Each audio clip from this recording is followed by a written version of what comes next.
भारत में वक्फ की अवधारणा दिल्ली सल्तनत के समय से चली आ रही है, जिसके एक उदाहरण में सुल्तान मुइजुद्दीन सैमगौर मोहम्मद गोरी की ओर से मुल्तान की जामा मस्जिद को एक गांव समर्पित कर दिया गया था।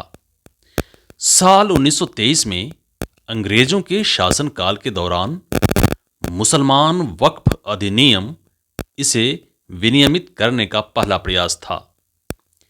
साल 1954 में स्वतंत्र भारत में वक्फ अधिनियम पहली बार संसद की ओर से पारित किया गया था। साल 1995 में इसे एक नए वक्फ अधिनियम से बदला गया, जिसने वक्फ बोर्डों को और ज्यादा शक्ति दी।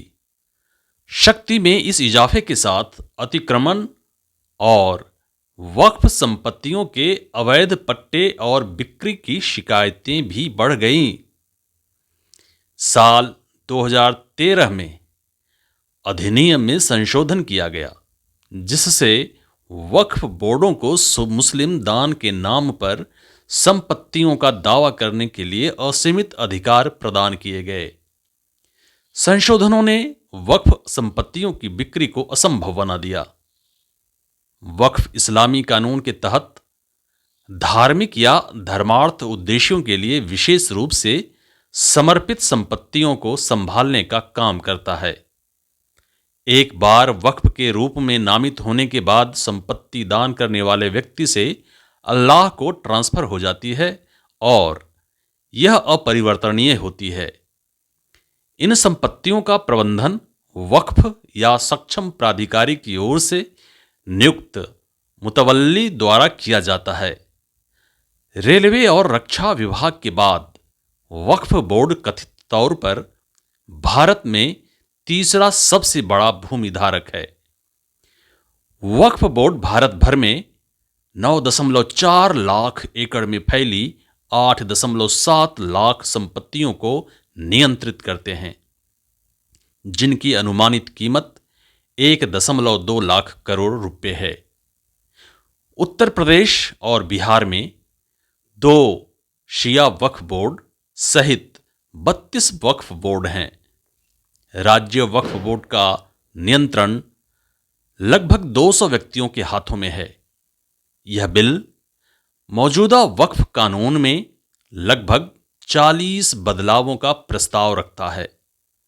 इसके तहत वक्फ बोर्डों को सभी संपत्ति दावों के लिए अनिवार्य सत्यापन से गुजरना होगा, जिससे पारदर्शिता सुनिश्चित होगी। इसका उद्देश्य वक्फ बोर्डों की संरचना और कामकाज को बदलने के लिए धारा 9 और 14 में संशोधन करना है, जिसमें महिलाओं के लिए प्रतिनिधित्व को शामिल किया गया है।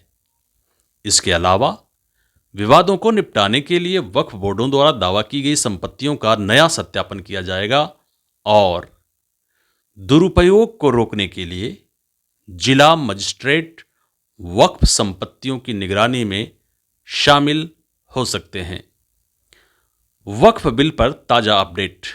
गुरुवार 13 फरवरी 2025 को राज्यसभा में वक्फ संशोधन विधेयक 2024 पर संयुक्त संसदीय समिति जेपीसी की रिपोर्ट पेश की गई।